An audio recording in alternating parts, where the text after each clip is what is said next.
Assalamualaikum warahmatullahi wabarakatuh. Perseteruan antara Sylvester dengan Rocky Gerung terus berlanjut, dan hari ini Sylvester muncul di depan publik dengan video rekaman gitu kan. Beliau merekam dirinya untuk kemudian memberikan klarifikasi soal kejadian kemarin, di mana hampir adu jotos bareng Rocky Gerung di salah satu stasiun televisi swasta. Nah, bagaimana kelanjutan kisah daripada perseteruan antara Sylvester dengan Rocky Gerung, kemudian juga kader PDI Perjuangan kemarin juga kan viral di mana-mana gitu kan, videonya diupload oleh teman-teman di media sosial gitu, hingga kemudian Sylvester ini merasa terpojok kali ya, kemudian memberikan klarifikasi.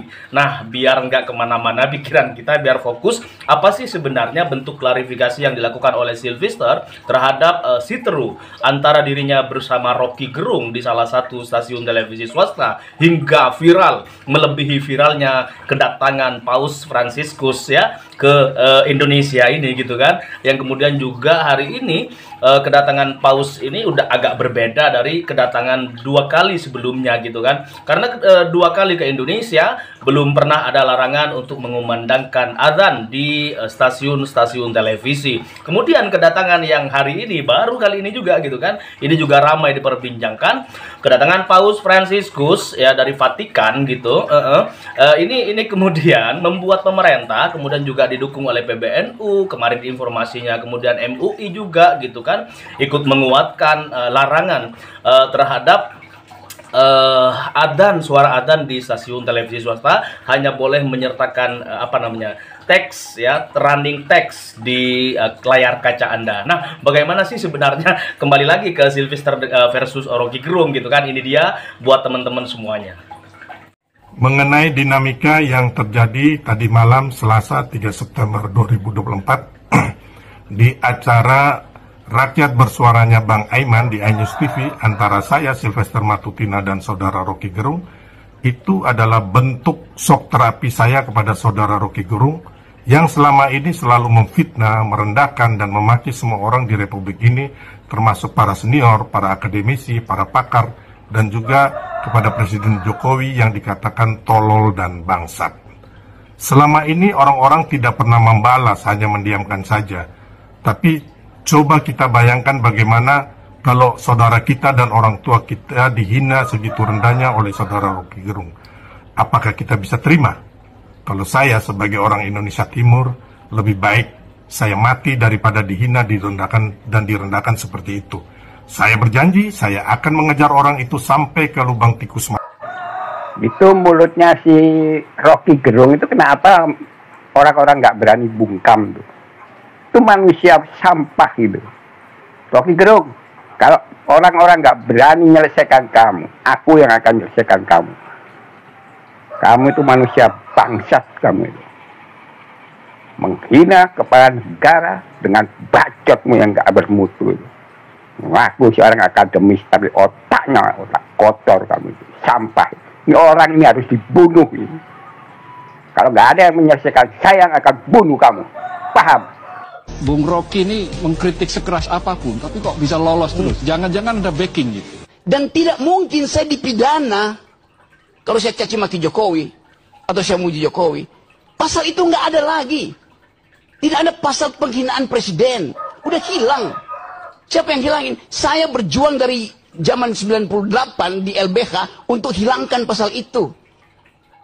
Nggak ada sesuatu yang bisa dihukum kalau nggak ada aturannya. Mari kita lihat Rocky Gerung.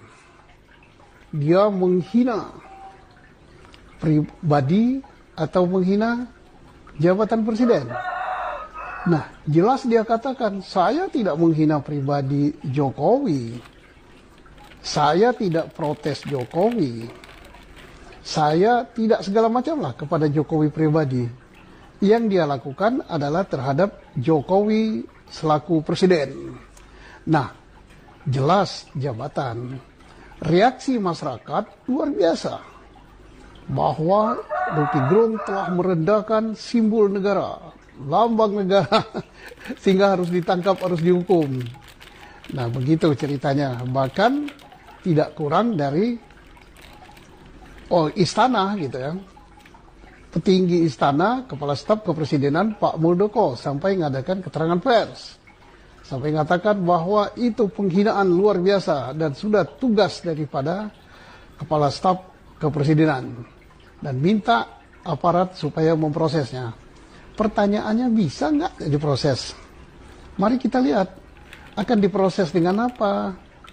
Penghinaan atau merendahkan martabat atau apalah namanya sejenis itu terhadap Presiden Republik Indonesia. Nggak ada aturannya. Dulu ada, masuk pasal 300 sekian lah, 316 apa berapa.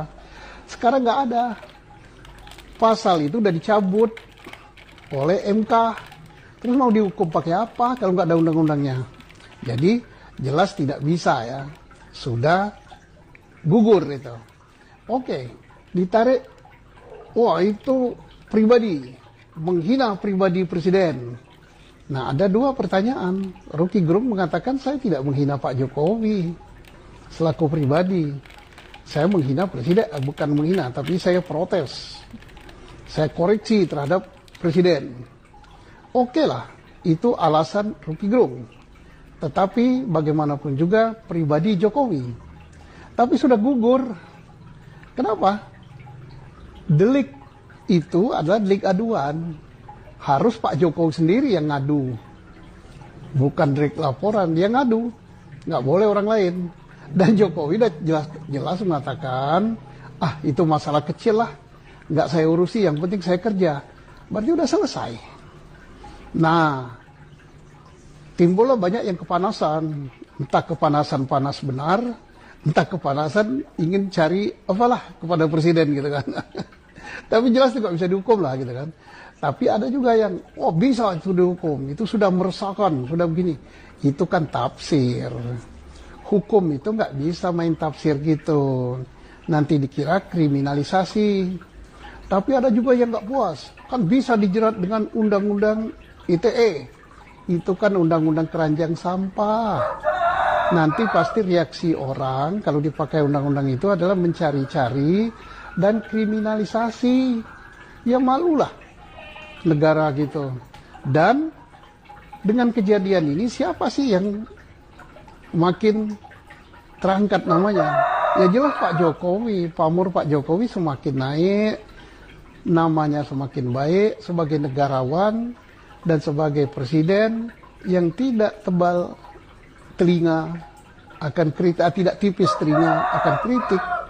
Dia nerima kritik, bagus, jadi nama Pak Jokowi terangkat.